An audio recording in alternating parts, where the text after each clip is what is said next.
My name is Bertha. I'm sitting on my porch, sipping tea, looking at the beautiful lavender fields stretching out before me, and the mural on the side of the house that tells a silent story. A local magazine just featured my place, calling it From Discarded to Rooted, a woman who built backward and bloomed anyway. It's a far cry from where I once was, and it all started with a cruel dismissal from my family. My family was part of the upper-class society in our town. My father, Mr. Henry Thompson, was a shrewd and cold-hearted businessman. He built a large chain of luxury hotels, the Thompson Hotel Group, which was the pride of our family. My mother, Mrs. Isabella Thompson, was a socialite who cared more about appearances and status than about her own children. My younger brother, Leo, was their golden child, always getting the best of everything. I was the opposite. I was quiet, hard-working, and had a passion for gardening and art. I spent years in the family mansion, cleaning, cooking, and taking care of the little details that made the house a home. But all my efforts went unnoticed. One day, I came home from a long day at my part-time job at a local nursery. As soon as I stepped into the kitchen, my mother looked at me with disdain and said, "You're a failure, Bertha. You're just a burden we can't carry anymore. Get out." My father didn't say a word. He just slid the keys to the family's beach house across the table to Leo. They had given him the hotel business, the beach house that my great-grandfather had built, and all their love and approval. I got nothing but a plastic bag with my name on it, filled with old letters and some leftover clothes. I didn't scream. I didn't beg. I just packed my few belongings and left that night. For 2 years, I cut off all contact with them. I didn't answer their guilt-laden voicemails that came every few months. Instead, I focused on building my own life. I used the little savings I had managed to stash away over the years to buy a small plot of land on the outskirts of town. I worked 2 jobs, one at the nursery and another at a local diner. Every insult they had ever thrown at me became the fuel for my dreams. I poured my heart and soul into building a small cottage, a greenhouse, and a beautiful garden. 2 years later, my phone rang. It was Leo. His voice was panicked and breathless. He had driven past my land and was in shock. "Dad, you need to see this place. She built a whole life without us," he shouted into the phone. I knew they would come. Curiosity always follows cruelty. 2 days later, my father's fancy car crawled past my fence. He didn't park, just slowed down to stare. I stood on my porch, sipping my tea, not waving, not smiling. Just existing, which was too much for them.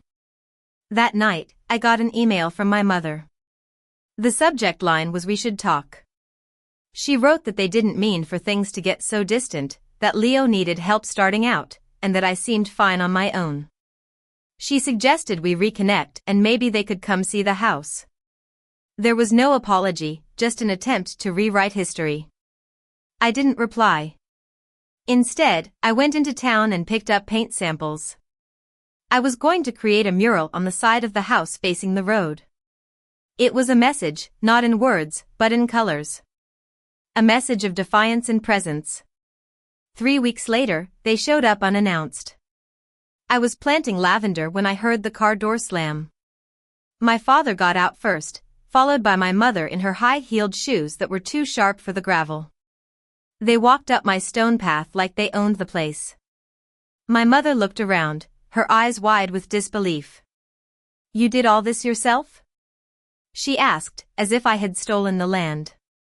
I stood up, my gloves covered in dirt, and said nothing. The silence between us was thick. My father finally spoke, "You should have told us you were doing so well." I tilted my head and said, "You told me I was a burden." I thought my silence would be a relief. My mother flinched. She mumbled something about being under stress and Leo going through a lot. She said they didn't think I'd thrive. I pointed to the mural. It showed a young girl planting seeds while faceless hands threw stones at her from behind. Above it was written in gold, "Watered by rejection, rooted in self." They stared at it, speechless. I told them, I don't need you to like it. I didn't build this for your applause. They left without stepping inside, without hugs or tears. Days passed, then a week. The silence was different this time. It was earned. Then, out of the blue, I got a photo from Leo. The Thompson Hotel group was shuttered. Windows were boarded up, and there was a for lease sign in the dirt.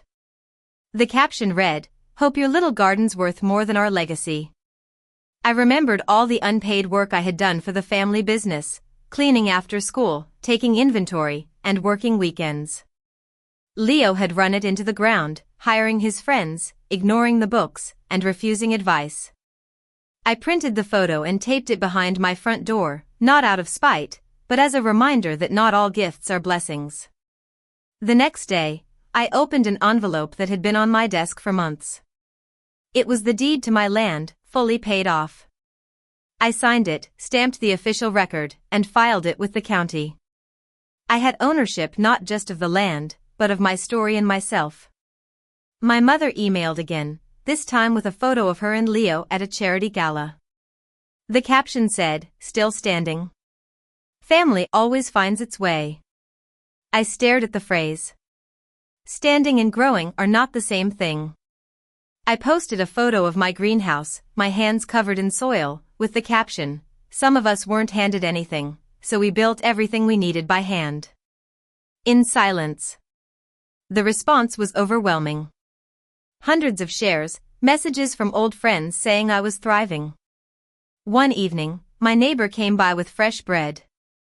She looked at the mural and asked what inspired it. I thought for a moment and said, "Family. And what blooms after them." As fall came, I spent my evenings on the porch, enjoying the peace. Then, I received a handwritten letter from my father. He said he drove past again, that the place looked beautiful, and that I had done more with my land than he had with the whole business. He admitted they got it wrong and hoped I was happy. I didn't cry. I didn't write back. I folded the letter and put it in the folder with my property deed, as a record. Winter brought a chosen silence. I kept growing, expanding the greenhouse, and hosting workshops for women like me. One afternoon, a woman asked me if I built this place because of my family. I smiled and said, "No, I built it because of me." They were just the reason I had to start from scratch. Spring returned, and my lavender fields were more beautiful than ever. I received a legal notice that Leo had defaulted on the business loan, and the family home was gone. The so-called legacy had become debt. A little girl from the neighborhood brought me a drawing. It had stick figures in front of a purple field, and one of them had curly hair and muddy gloves.